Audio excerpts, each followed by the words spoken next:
guys? Welcome to another episode of Divas Getting Raw, episode number 73. Unfortunately, Luigi is not able to join me for today. Life got in the way, unfortunately. But Luge will be back next week for us to do Divas Getting Raw together.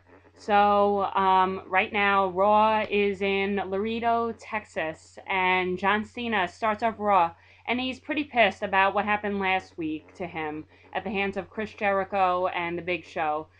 John Cena basically says that he needs to prepare for Money in the Bank, and that he's not going to have any friends there because it's all for one for all. Only one person gets to win that contract. And Cena said that it will be him. Then Daniel Bryan comes out. Yes. He says that while he's coming out, and he's saying that Cena is not relevant to him, and that he will beat CM Punk, and that he will be the WWE champion, and basically tells John Cena to watch out because if he does win that contract, he will be facing Daniel Bryan. So after that, Punk comes out, and that he disagrees with Daniel Bryan, and he asks the crowd if everyone disagrees with Daniel Bryan. Yes, he asks Jerry Lawler if he disagrees with Daniel Bryan. Yes, he asks John Cena. Yes, everyone basically disagrees with Daniel Bryan in wanting to become WWE championship, and obviously Daniel Bryan is not liking CM Punk stealing his catchphrase lines. Then all of a sudden Chris Jericho comes out, and then basically he calls Punk a wannabe, and that Daniel Bryan should think of other catchphrases if he doesn't like people stealing them. And Jericho basically tells Daniel Bryan to shut the hell up. His old school catchphrase. I love it. I loved when I heard that. And then Jericho says, never ever be the same again. Oh, it was great hearing him say that. Oh. Then all of a sudden Kane comes out, and Kane basically says to Jericho, otherwise, Kane wants a piece of that too. Then all of a sudden Big Show comes out, and then that's when John Cena was shouting things across the way to Big Show on the ramp. Then all of a sudden there's an all-out brawl in the ring. Everyone's fighting and all, and basically Big Show gets back in the ring, starts beating up on everyone, and Big Show is basically the last one standing. Big Show is damn near dangerous. I'm like, oh my god, uh-oh. So next up, we have an 8-man tag team. And the 8-man tag team consists of Otunga, Cody Rhodes, Titus O'Neil, Darren Young versus Christian, R-Truth, Santino, and Kofi Kingston. And I thought this was a pretty interesting match.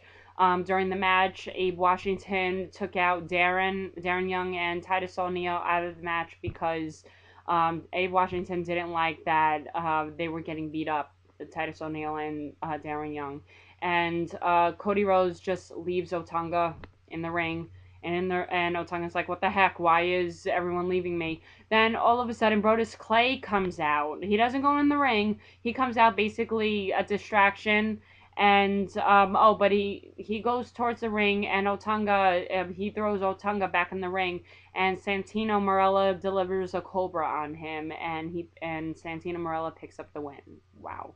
Next up, we have Alberto Del Rio versus Sin Cara, and this was supposedly a surprise opponent that Alberto Del Rio was going to verse. Oh, and by the way, he is the #1 contender for the World Heavyweight Championship because Alberto Del Rio was really upset that he lost his chance the last time due to a concussion.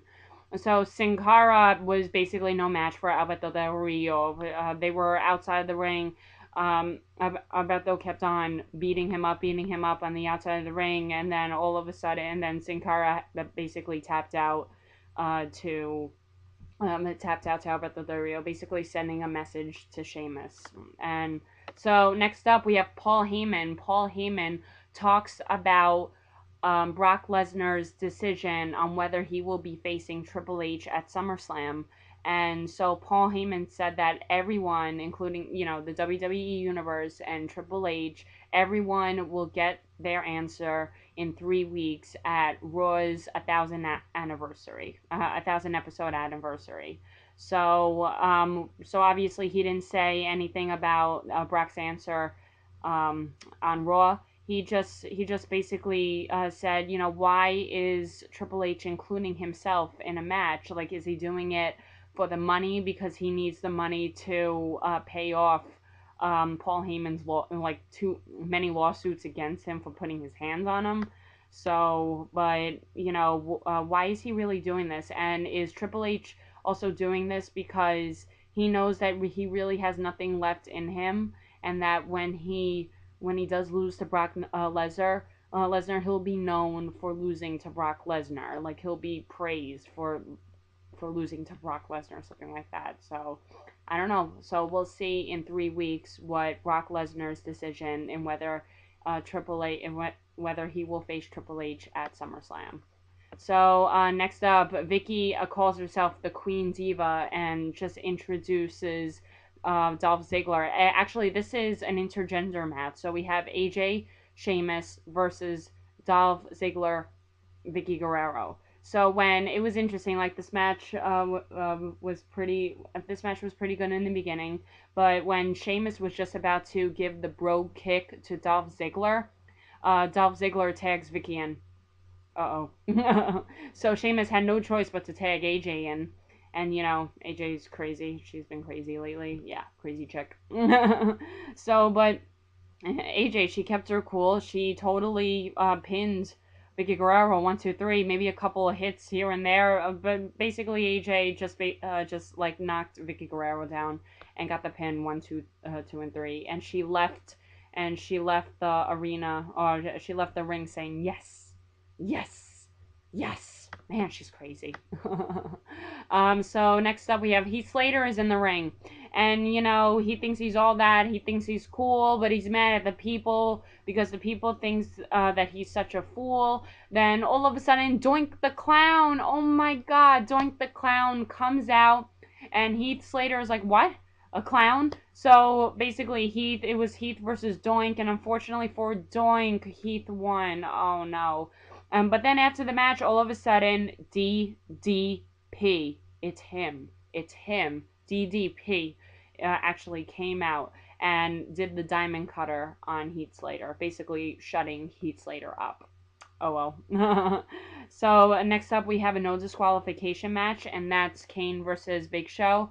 Basically, Big Show dominated in this match. He kept beating up on Kane on the outside. Kane got in a couple of punches, but basically, Kane was just being defeated by Big Show. So Big Show gives the chokeslam to Kane on a steel chair and picks up the win. That really sucks for Kane, but this is interesting. Big Show is really, really dangerous. I never saw him like this before. So after that, we have Lord Tensai versus Tyson Kidd. And wow, I don't know what's up with Lord Tensai, but he used to be dangerous, but not anymore. Because Tyson Kidd basically, just dodged Lord Tensai. And Tyson Kidd won by a roll-up because Lord Tensai ran into the corner of the ring. And Tyson Kidd just picked up the win. 1, 2, 3. Damn. So, what was it? Backstage. Oh my God, this was my favorite, guys. Oh, favorite. Backstage, Daniel Bryan and Chris Jericho. They were trying to see how that they could defeat John Cena and CM Punk. And then Daniel Bryan started saying yes, yes, yes. And Chris Jericho's like, stop saying that. Stop saying that. And Chris Jericho all of a sudden says, never ever again. Never ever again. So Daniel Bryan was saying yes, yes, yes, and Chris Jericho was saying never ever again. Never ever again. So funny. Oh, but it was great. It was great seeing that. And then we have the main event, John Cena, Punk versus Y2J, Daniel Bryan. So basically John Cena, so I thought this match was going pretty good. I love Punk versus Daniel Bryan. I just love when they verse each other. It was good in the beginning. Then all of a sudden, John Cena and Y2J, they wrestle up the ramp, leaving the two legal men in the ring. And but all of a sudden, AJ comes out.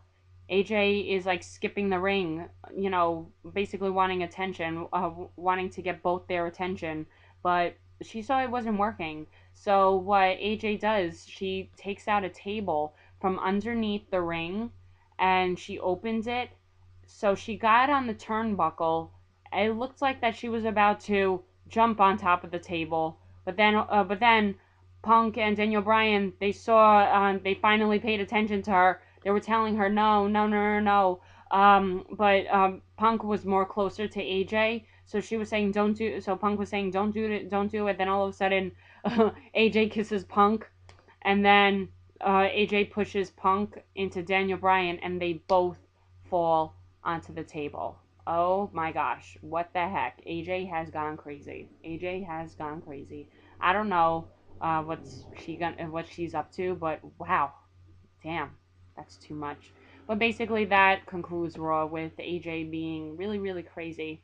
But anyway, shout outs. I want to give a shout out to Matt Bourne, aka Doink the Clown. Luge and I, we interviewed him. He's a great guy. But we met him, I want to say last year. I want to give a shout out to him. It was great seeing him on Raw. Matt Bourne, big shout out to you. And also, I want to give a shout out to Valerie. Valerie, I love you. I love you very much. Okay.